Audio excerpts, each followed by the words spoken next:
दोस्तों बात किया जाए स्टेट बैंक ऑफ इंडिया के, तो उस पे लोग आंख बंद करके विश्वास कर लेते हैं। अब क्यों विश्वास कर लेते हैं? क्योंकि ये सरकारी बैंक है और इसमें जो है कभी भी पैसा डूबने का चांसेस नहीं रहता है। क्योंकि स्टेट बैंक ऑफ इंडिया जहाँ पे जाया जाए वहाँ पे स्टेट बैंक ऑफ इंडिया मिल जाता है और उसमें 1 रुपया इधर उधर होने का चांसेज नहीं होता है। तो स्टेट बैंक ऑफ इंडिया अगर कोई भी पॉलिसी ला दे, पे बात आ जाए इन्वेस्ट करने का, तो लोग आंख बंद करके लोग उसमें इन्वेस्ट कर देते हैं।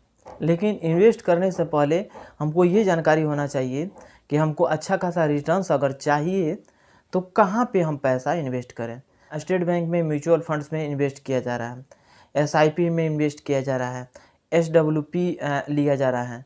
तो किस प्रकार से म्यूचुअल फंड्स में हम एसबीआई में इन्वेस्ट करेंगे ताकि मेरा पैसा जो है वो डूबे नहीं बल्कि एक अच्छा खासा रिटर्न्स दे करके जाए, ये सब कोई चाहता है।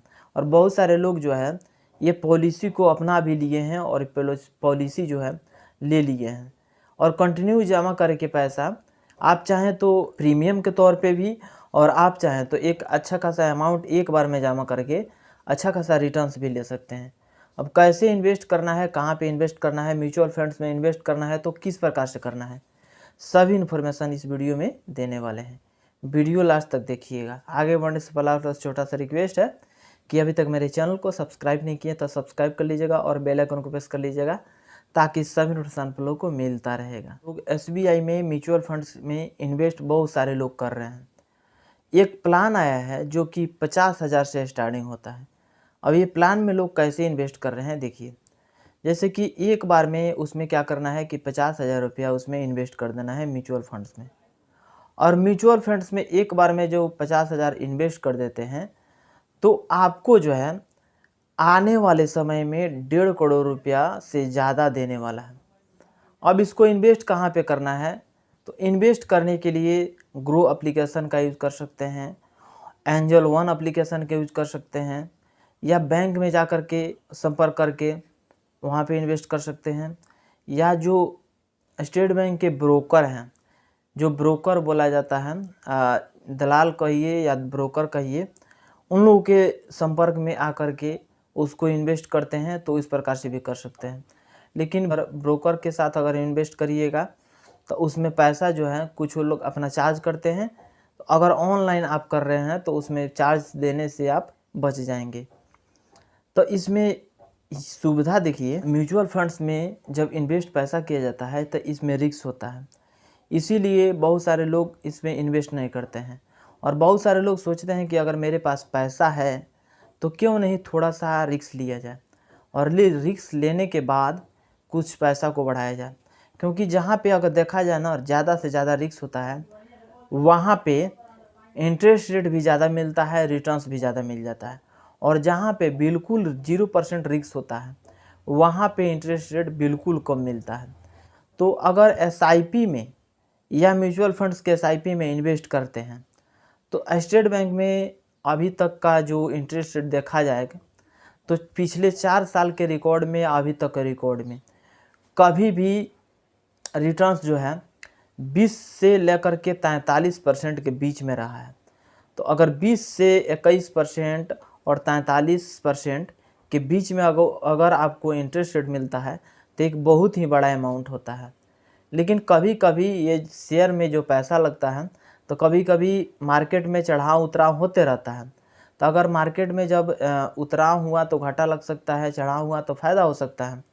लेकिन अभी तक का रिकॉर्ड में 20, 21, 43 यहाँ तक का इसमें शेयर इसका गया है। तो मुझे नहीं लगता है कि आपका जो पैसा है उसमें घाटा लगने का या कोई पैसा डूबने का चांसेज रहता है। हाँ, अदर जगह अगर आप इन्वेस्ट कर रहे हैं तो इसमें कहा जा सकता है कि हाँ उसमें पैसा का कुछ डर रहेगा डूबने का। लेकिन जो स्टेट बैंक है उसके म्यूचुअल फंड्स में अगर इन्वेस्ट करते हैं तो समझ लीजिए कि 90% रखिए कि आपका पैसा नहीं डूब सकता है। 10% इसलिए हम इसको छोड़ दे रहे हैं क्योंकि 10% में ये नहीं कहा जा सकता है गारंटी के साथ कि आपका पैसा 100% नहीं डूबेगा। क्योंकि ये है जो म्यूचुअल फंड्स, और म्यूचुअल फंड्स में आप लोग जानते हैं ये जो पैसा है ये बैंक खुद अपने पास नहीं रखती है, बल्कि इसको शेयर में डालती है, और शेयर से जो फ़ायदा होता है वो फ़ायदा आपको होता है, बैंक का होता है। इसको अगर लॉन्ग टर्म्स के लिए कर रहे हैं ना, तो बहुत ही बेहतरीन पैसा मिलने वाला है। कुछ टाइम के लिए करिएगा तो उतना फ़ायदा नहीं देगा, लेकिन अगर इसको लॉन्ग टर्म्स के लिए कर रहे हैं तो बहुत ही बेहतरीन रिटर्न्स दे करके जाएगा। जैसे कि आप आज इन्वेस्ट कर दिए, 1 महीने के अंदर इन्वेस्ट कर दिए, तो उसको छोड़ देते हैं क्या, तो 25 साल या 30 साल के लिए। मान लीजिए 30 साल तक हम 50,000 रुपये इन्वेस्ट करके और 30 साल तक हम भूल जाते हैं ये कहीं पैसा हम इसमें डाले हैं, बिल्कुल पैसा को भूल जाते हैं। और उसमें ख़ास करके हम कहेंगे कि अगर आपके पास एंड्रॉयड फ़ोन है और उसमें ग्रो एप्लीकेशन है, तो ग्रो एप्लीकेशन से ही उसको इन्वेस्ट कर दीजिए, सबसे अच्छा रहेगा। और उसमें 30 साल तक उसको भूल जाइए। 30 साल तक देखिएगा उसको आपका जो पैसा है वो लगभग 1 से 1.5 करोड़ के बीच में आपका आ जाएगा। उतना रिटर्न्स आपको 100% दे करके जाएगा। अगर उसको देखा जाए इंटरेस्ट रेट के हिसाब से, अगर 22% 25% के हिसाब से भी जोड़ा जाए तो अच्छा खासा रिटर्न दे जाएगा। वहीं अगर उस पैसा को हम 50,000 एफडी करा लेते हैं तो 6 से 7% 8%, ज़्यादा से ज़्यादा अगर प्राइवेट कंपनी रहेगा, बैंक रहेगा, तो उसमें हमको कितना से कितना रिटर्न्स दे सकता है, 9% हाईएस्ट रिटर्न्स दे सकता है, इससे ज़्यादा नहीं। उसको आरडी करा लेते हैं तो 6 से 7% इंटरेस्ट रेट देगा। सेविंग अकाउंट में रखेंगे तो 2 से 3% इंटरेस्ट रेट देगा। लेकिन एक हाई रिटर्न्स सिर्फ और सिर्फ म्यूचुअल फंड से ही दे सकता है, बाकी कहीं आपको इतना ज़्यादा रिटर्न्स नहीं मिल सकता है, क्योंकि इसमें रिस्क होता है। तो रिस्क जहाँ पे रहता है वहाँ पे पैसा भी ज़्यादा मिलता है। देखते होंगे आप, कहीं ज़्यादा रिस्क रहता है किसी का में, वहाँ पे देखते होंगे कि थोड़ा जो दिहाड़ी होता है वो ज़्यादा होता है। इस प्रकार से इसमें भी है। बाकी इससे रिगार्डिंग अगर कोई भी जानकारी आपको चाहिए तो कमेंट बॉक्स में ज़रूर कमेंट करके बताइएगा। दोस्तों को पास शेयर कर दीजिएगा, एक लाइक कर दीजिएगा। मिलेंगे अगले वीडियो में। आज के लिए बस इतना ही। जय हिंद।